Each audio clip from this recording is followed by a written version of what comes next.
here's one for you. This really surprised me. You know, Christy Todd Whitman, who's the former Republican governor of New Jersey back in the mid-'90s, I think. And then she was the Environmental Protection Agency cabinet member. She ran the EPA for a number of years under George W. Bush.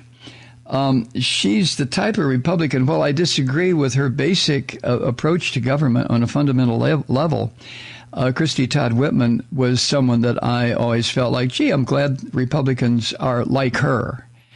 I just felt that way. I really did.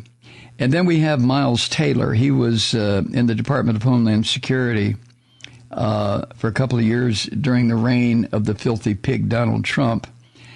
And he was the one who wrote that anonymous essay. Remember that one? That appeared in the New York Times criticizing Trump's leadership. That was Miles Taylor. So these two they identify themselves as Republicans with a plea. And they're addressing this to other Republicans. And their plea is this: elect Democrats in 2022. Now, there's something I never, ever, ever, ever thought I would see in this country. A plea by a couple of important Republicans from back in the day, cabinet holders. Well, I don't know if Miles Taylor was, I don't think he was the head of the Department of Homeland Security, but Christy Todd Whitman was the head of EPA. And she was a Republican governor of New Jersey. But to see prominent Republicans like these two making a direct plea to Democrats through the editorial page of the New York Times to please support, a direct plea to Republicans to please support Democrats in the election coming up in 2022. Wow. Things must be really, really bad. And things are really, really bad. I still have hope. Don't misunderstand this, but I still have hope for the Republican Party. I really do think that there should be a Republican Party. It should always be a minority party, but its views should be considered by the Democratic Party majority, that the country should be run by Democrats. Until such time, and this happened in the off-year election during Bill Clinton's administration, partly because of Bill Clinton, until such time as the Democrats prove that they have gotten their heads so far up their asses they can no longer govern. That happened during the second term of Bill Clinton, because Clinton was not a Democrat.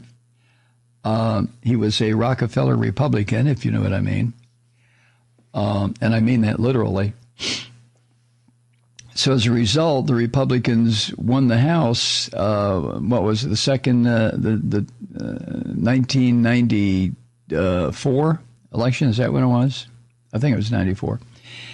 And for the first time in decades, the Republicans took control of the U.S. House.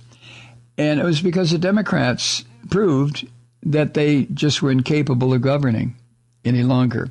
Not to the degree that these Trump bastards have proven themselves. These people are fascists. And the Democrats were never communists. They just got completely twisted up in what they were supposed to do. They didn't listen to the constituents, the vast majority of people in this country. And under Bill Clinton's leadership, Clinton just managed to fuck everything up. And he did. He did very bad. Aside from his little, whatever you want to call it, with Monica Lewinsky, his governing policies really sucked. I mean, they did. Okay, you can make a case that his economic policies really did bring down the deficit, really did start to pay down the national debt. But who paid for that? That was done on the backs of working people. So anyway, where was I? Yeah. The Democrats got what was coming to them. Now, the problem is that was like, almost 30 years ago. And it's enough punishment for the Democrats. They've been taken to the woodshed over and over and over again by the American people. And we see what happens when the Republicans are allowed to run free. Now, some of us have been watching this for the past 40 years, ever since Reagan. What happens when Republicans are allowed to run free with no restrictions? They become what is the core of the right-wing Republican belief, and that is fascism. It just is, okay? You can argue with me if you want, but save your breath. Predatory capitalism is nothing more or less than fascism. That's what predatory capitalism wants. That's what it demands. That's what it pushes the country in which it exists toward, fascism. Now, where does that leave my Republicans that I have respect for? Well, it should leave them where I've always felt comfortable with Republicans being, and that is in the minority. So that occasionally when the Republican Party had an idea that was viable, workable, and had at least a hint of helping working class Americans, it could be considered. But those days are gone. There are no Republicans suggesting any legislation, and haven't been for the past, 20 years. No legislation at all designed to advance the working class or us common folk. You could make the argument the Republicans have never advanced that kind of agenda, political agenda, something that was designed to lift all Americans up a notch. You can go back as far as you want to.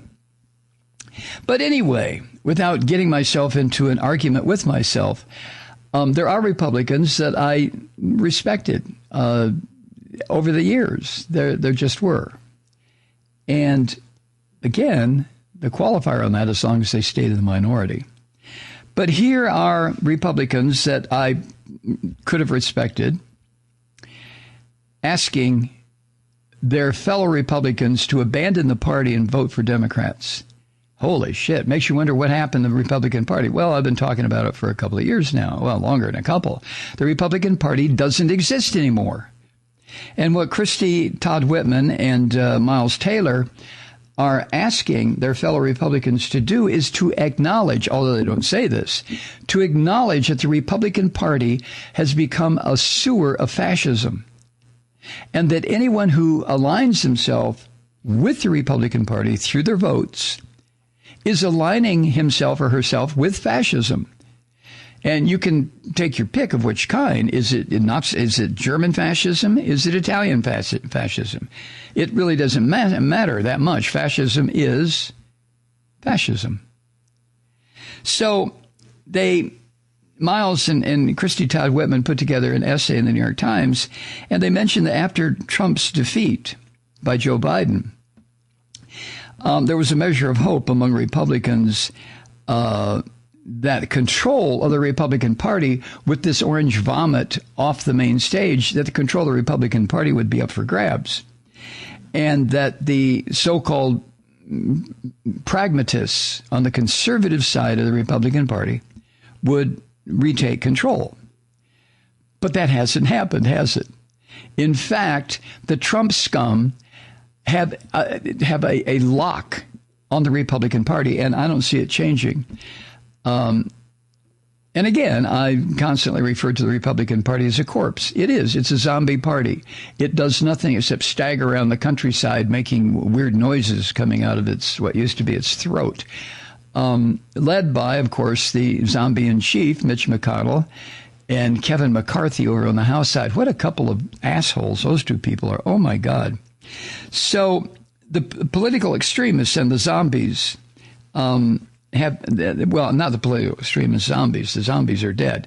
But the fascists, the political extremists, maintain this vice-like grip on what used to be the Republican Party. The fascists have it by the throat, and they've stopped it from breathing. So, as Whitman and Taylor point out, the state Republican parties and the process for fielding and championing House and Senate candidates in next year's elections belong to the Trumpists, because of all sorts of chicanery and trickery and criminal activity, corrupting so many branches of government at the cabinet level, at the bureaucratic level. These son of a bitches did a job. So the conclusion for Miles Taylor and Christy Todd Whitman is that rational Republicans, and that's not a contradiction in terms, they do exist, rational Republicans are losing what these two see as a continuing civil war within the Republican Party. Miles, Christy, you guys lost the war a long time ago. You really did. And I think the main reason that rational Republicans lost the war is because they kept their mouths shut. They were willing to allow the Christian nutcases to take this party into destruction over the past 40 years. I mean, who didn't know that the moral majority and the Christian Coalition and these other asswipe organizations weren't in fact fascist organizations? Jerry Falwell? Oh, come off it. Oh, my God. And the rest of these people, the ones who decided that the Republican Party was the one they could attack, infiltrate, take over, and kill, and replace with Christian fascism, which they've done. And as my two authors point out, the only near-term way to battle these pro-Trump animals is for Republicans to team up on key races and overarching political goals with their long-time political opponents, the Democratic Party. Oh, quick, look outside. The last time something like this happened, a star appeared in the east. Or something like that. Hi, Truth Seekers. Mike Malloy here. As you know, we've switched formats and are now broadcast exclusively on the Progressive Voices Network. So that means you get fewer program interruptions, no corporate commercials, and lots of profanity. But our format change also means some of our radio listeners no longer hear the program. It's been a while since I mentioned our podcasts, so you may have forgotten that there is a way to listen to this program anytime you need a good dose of screaming.